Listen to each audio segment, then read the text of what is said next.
જય શ્રી કૃષ્ણ, જય માતાજી। તો જો આજ તો આપણે સગડીમાં રસોઈ ચાલુ કરી દીધી। તો જો શાક થાય છે,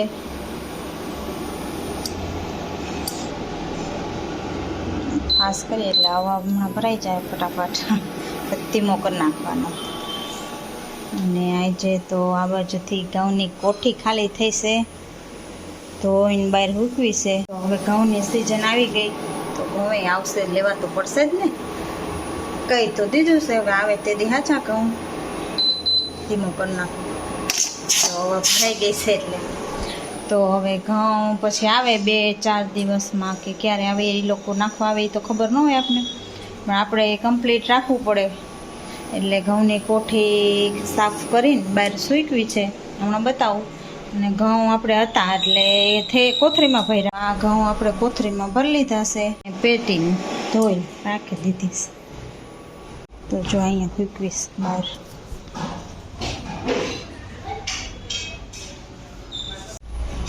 બહાર કોઠીને સૂકવી દીધી છે।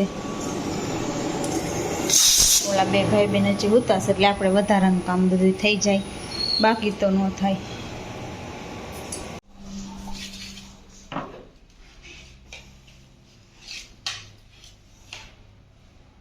ગરમી ફૂલ ગરમી,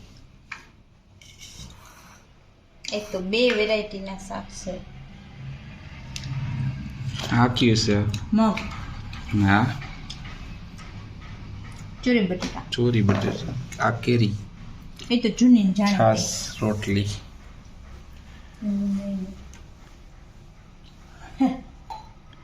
ઘણી વાર વ્લોગમાં આપણે જમવાનું જ આવતું હોય તો એમ સમજી લેવાનું કે મેન અમારું કામ જમવાનું છે।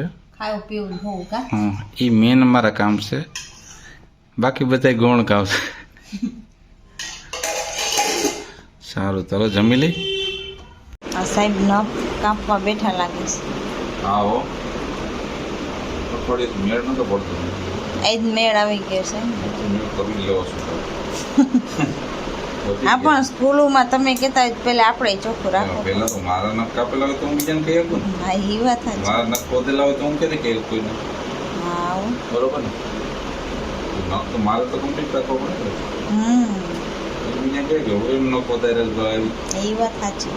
એમ જો આપણે ઘઉંનું પેટીનું પ્લાસ્ટિક ધોઈ નાખ્યું છે, સૂકવવા રાખી દીધું છે કોઠીમાં। હા, એ તો મેં બતાવી, કોઠી ધોઈ નાખી, કમ્પ્લીટ રાખી દીધી। હવે ઘઉં આવે એટલી જ વાર છે, અગાઉ તૈયારી બધી થવા માંડી છે। હા, નવા ઘઉં વાટ જોઈ છે આતુરતાથી, જોઈએ ક્યાં આતુરતા નોંધ આવે। હા, એ વાત સાચી। સરસ, 4 વાગ્યા છે પણ બહાર કોઈ નથી દેખાતું, કાગડો નથી દેખાતો, કોઈ નીકળશે નહીં। હા, કોઈ દેખાતું જ નથી રોડ ઉપર। કાનો અત્યારે કોણ હોય, અમારે જેવા ઉઠી ગયા હોય કામે જવું હોય એટલે, બાકી બધા ભૂતા પડ્યા હોય। એ વાત સાચી પાછી। હાલો તો ચા બનાવી નાખો।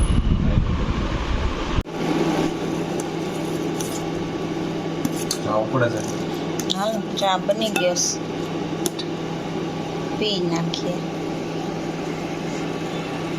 જો બે ભાઈ બેન સ્કૂલેથી આવી ગયા। કાઈનલ બેન નાસ્તા પાણી કર્યા? શું ખાધું? મમરા અને દર્શે સોસલી લો, કોઈ કે છો એવું કઈ ખાવાનું હોય? સોસલી રોટલી, હા, ઠીક। તો હિનલ તારી મરી હાલ તો થઈ ગયો છે ઉપર, જો તે કીધું હું ઉપર લેસન કરવા જતી મોય બે અહીંયા શાંતિથી કહેજો, હું તો અહીંયા નીચે મારું કામ કરું છું। નહીં કરાવે, જો બે ગયા છો ઉપર લેસન કરવા। તો બે સ્કૂલેથી આવી ગયા અને હવે લેસન કરવા ઉપર ગયા છે।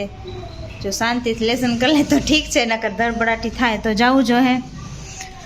હાલો, તો હવે આપણે બીજું કામ કરી લઈ, વાસણનું બધું, થોડી ઘણી રસોઈ કરી લઈ, વાસણનું કરવાનું છે। હાલો આજ તો હે ને માણો એટલી વેરાયટી કરી આ શું બનાવે જો ઇનર માટે ફેંકી બનાવી, એ મારા ને ઇનર માટે, તમારા માટે ને મમ્મી હાટુ શાક રોટલી બનાવી સરગવાની. દર્શને પરોઠો ખાવું તો હવે એના માટે પરોઠો બનીશ. આ પરોઠો હે આમ છે ફેંકી ફેંકી એવું હોય. એવું હોય ના મેં પેલી વાર સાંભળ્યું ફંકી ફેંકી ફંકી હા. ફંકી હા હા આપું છું બનવા તો દે તારો પરોઠો. સારું જે ખાય ને પછી ટેસ્ટિંગ ઇનલ કરી ને પૂછી જો એ ટેસ્ટિંગ ન્યા ચાલુ છે. ને ચાલુ છે હા એનું ખાય છે એને પૂછીએ કેવી લાગે ફેંકી સારી હે હું મેગી છે અંદર હું રોટલીની અંદર મેગી હા જો આવી ગયું ફેંકી હોય ફેંકી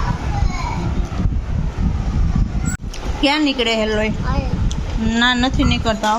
દર્શ એમ કે મન્યા લોહી નીકળે. આ સાહેબ ટેસ્ટિંગ કરે છે. આવી પણ બીજું સ્વાદ છે પાપા અંદર મેગી है मैगी મેગી રોટલીના વિચિત્ર સ્વાદ આવે આ છોકરાને ભાવે ને તો બાનું કેવું એમ છે કે રોટલીમાં મીઠું નાખવું. આપણે મીઠું નાખતા જ હોય, મોરી ના હોય. બરોબર છે પણ આનો સ્વાદ જ એવો હોય ને બધી એને સોસ પણ આપણે બહારનો ટેસ્ટ કર્યો ને એટલે અમને અનુભવ જ નથી. આ નવીન વેરાયટી છે देखो सॉस है ये પણ ખબર જ નથી, જોઈએ જ નથી કોઈ દી. પહેલી વાર નામ સાંભળ્યું नहीं એવું છે? ઓ હિનલ બોલ, હિનલ એનું નામ શું છે? फैंसी નહીં એની પહેલા હું બોલી હતી તું? Fancy fancy. એ કે એન્સી ફેન્સી એનું નામ. તો તમારે તો સરગવા બટેકાનું શાક ખાવાનું ને છે તો આ સાઈડમાં. पापा ना કોબી કોબી કોબી બધુંય.